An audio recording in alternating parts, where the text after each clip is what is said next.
abusia ye behwe de ekoso ewo system ne mu na utimu se enoma de ebi ekoso ankasa na ansan na no wonim se akwada ya wowu wiamo ase ayese wono ni wonti memma bebre asanso akunkum mo ho no obeje di se yankasa yen papa Dr. Kwame Despite ekwa yiye ni bi akwada 23 years you se de nya owui ewo wiamo ase no yankasa yen papa Dr. Kwame Despite eko ayena sibia abusian woko ayen unim so mo ye ayeno ansa na ntokwa ni besi yo because ayeno achire no na achesa no da gang se o mo ntiase ste wia mo asefo aye ayeni nti no o mo so dikikiki ba ya abusian ede ntokwa ba ye mani pante ye na nkasa de bibia ansi ewo ayena se na abusian yan hwai yen papa Dr. Kwame Despite eko piem ewo ayena sibia ene menhwe antimi hunu obi wa abro mo sie akwada na adaka no ekita omono me hunu obi na nipa ne Despite but on say we as no ye obabi wo kwa wuhia wo bia onsusu say ye ono a ene ye obabi wo nso wuhia nipa na watiase na won say oh say watiase enti me hu ye no na menyi ni say ye Despite but abusia ayese ahonom ena wo ye den wo free ankasa eye wiamo ase akwade yi woi anase na yiyi wo ko bi kama mesra mo yanhwai na ne cyber track ne de ka de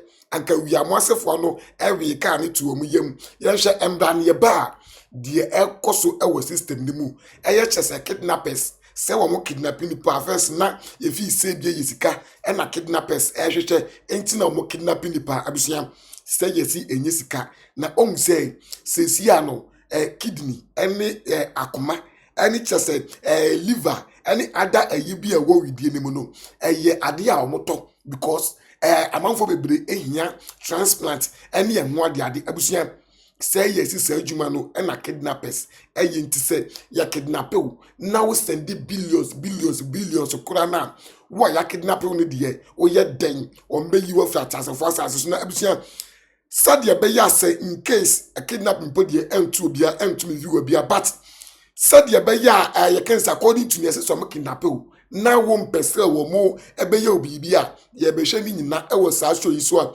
emprempem mu the system ni mu aiden aye hu because sika de wo bia bebi na hwa ko ya obeye ni birthday with billions of cedis say the ntia obi wo sika anka I was say aban ehunu babia wo nya ni sika ni free ye no eye sa no ma wi because imagine organ wo mo twetwa nipa akwa ekoton edinye sikai obenwali se wo flaunt sika no but uhunu ba bi onya sika no yeden efiri ye nansu nipa no mo kum wo mo saa because akomando ne boarding kidney no ne boarding unya ba kokora wa yeye watiase eno mo kum wo mo senti se omo enti so bi nya sika na omo bisa se onya ni sika wo henya enye mi nyina na ye jimi ye question do te sade o na ahiyafo penkwasi question do adenya onya ni sika wo hen na mo pesa dodo wo kase obi penkwasi akohyin wodi agro one day go eno metwa oti ayi wakoma ene wo kidney ade akoji sika because ye bi sababi omunye omusika no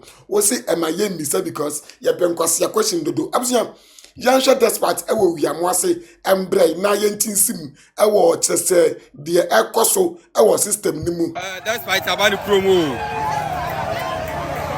Despite abani promo e ka chiro cyber track in the suon Despite Kwame Despite about gena ye ni bisu on track in the suon track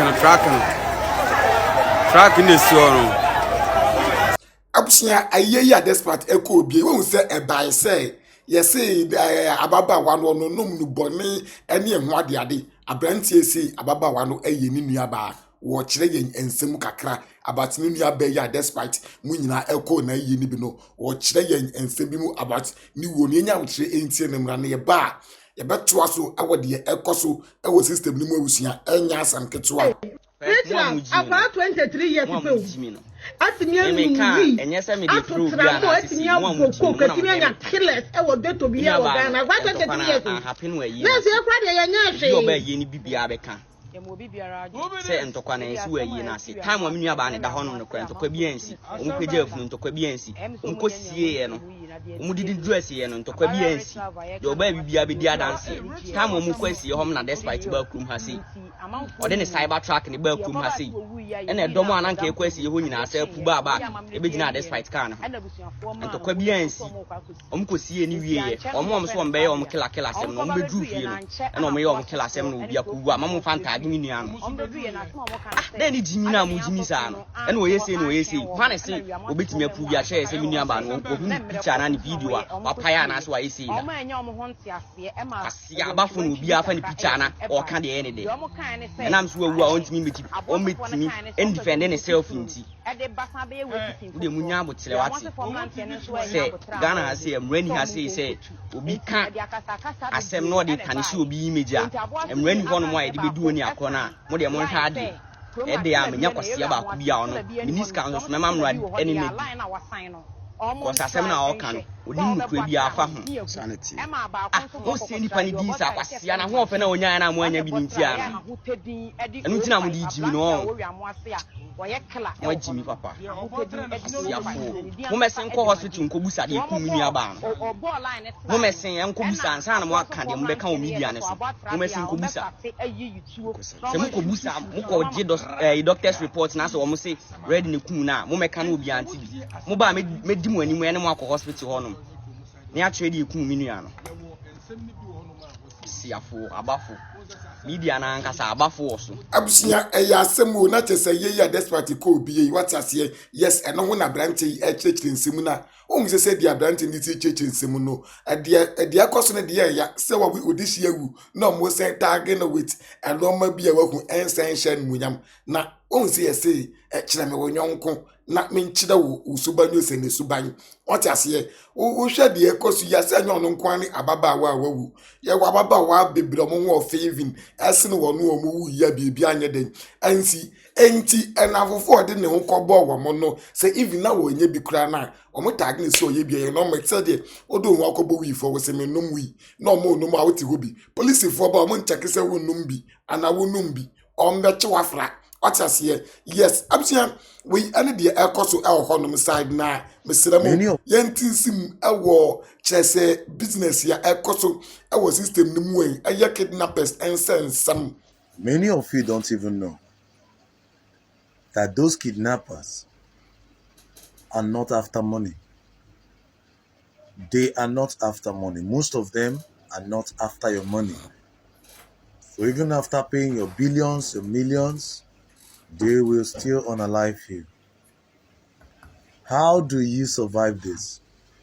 Once you are being apprehended, they will start questioning you. In fact, when you get into the bush with them, please request for cigarettes to smoke. Don't let them ask you if you do smoke. Request for cigarette to smoke. Then tell them that you are intoxicated, that you need alcohol to step yourself down. That is only when they would not want to harvest your organ. If you let them realize that your organs are still fresh, they ask you, do you drink? You say no. They ask, do you smoke? You say no. My brother, they are taking your kidney. So for you to be safe, they ask you, do you smoke? Tell them, yes, I'm a chain smoker. If they ask you, drink, tell them I drink a lot. And not only alcohol, I drink something stronger than alcohol. Then if they ask you which of the drink, you tell them you need dry gin often to step yourself down. Share this to your loved ones so you don't regret not knowing about this when it's too late. These people are not only after the money now. Organ harvesting business has started in Nigeria, and you need to be careful. Please. Abusia, I started in Nigeria doesn't mean say it's not going on in Ghana. What I say, because in billionaires, Okobisto Moa, or say, Nami Hokro, Dien, Nami, and so said you may ya Okobosi, Unye Bim. Sabi, a yadia no mouse, Kazanka Windai. What I say, Uncle Bet was so aye, nso uko bi so mo a ne tete life na wo dey be express just in the future na bra ba wabo na awete na utimi mi se skani ba bi onye obetimi pa because ya metena ma o mebubu yekom emfa nkopi osika se ye ntimi mi se ba bi onye osika free ye enti na ofi se wo mu misanka abi before no tu kwanka haja for real ekwa abruchire no stand ombe shani say oh nyonge wonye ndika ye njama ni debat abusia ombe hwehwem na wa mekum wo mo watase amfa ampe usika abi before nkwa no binya ni sika untimi mista no baabi onye hwe yesusa no udi bibi yakofia o ma me be make sure say obehunu baabi a unya ade ne ye den efiri ye sade be ya unkofa nkwose asem bia mfa meto ne so watase yes enti so far no ankobia sika wo bia de e wo sa ban no ehunu bia konso abusia ente sa e wo Ghana de hian so benya sika no so far de we ene de ekwa Canada Japan so abe react e de afa trending story bia etwagu eye NPP fo nipa ba ko a eno da omukwache no eye intim fojo na yenhwe de Canada Japan working o say yesterday's event at the residence of Reverend John Intim Fojo MP for Asin South are a sad reminder of the troubling times we are living in. As a former member of parliament for Asin Central, his neighboring constituency, and the former chairman of the Parliament Defense and Interior Committee, I cannot stay silent. I commend the minority MPs and patriotic Ghanaians who stood by him in his moment of need. The spirit of solidarity is what gives our democracy its strength. Rev Intim Fojo is a man of conviction, and he has every right to raise concerns that affect our national security and the future of this country. I encourage him to remain bold, firm, and resolute in defending what he believes is right for Ghana. Or to as said, Reverend Intim Fojo and believes it's right for Ghana. We may disagree on politics, but we must never use state institutions to silence the voices of conscience. Let us rise above fear and restore faith in our democracy. Abusia yempani mfoni nyina ya akronfo. Nante sa obi abi allergy say di enuboni ade ande. Na yesi nyame adum ogita eagle eye. Ena wohu na befa o eagle recording na o record ya ne befa kire anya wensu anka yentokwa. We bu nanka wono na beka nsem na nkomo mefra me semi mbom ena me mekire nsemu ayo no na bekwa kwakire ne nsemu nso we no bully ne we ena silence ne we abusia we mu nyina subscribe to your channel yi for updates na amazing aka you talk too much me fa wo in see ahase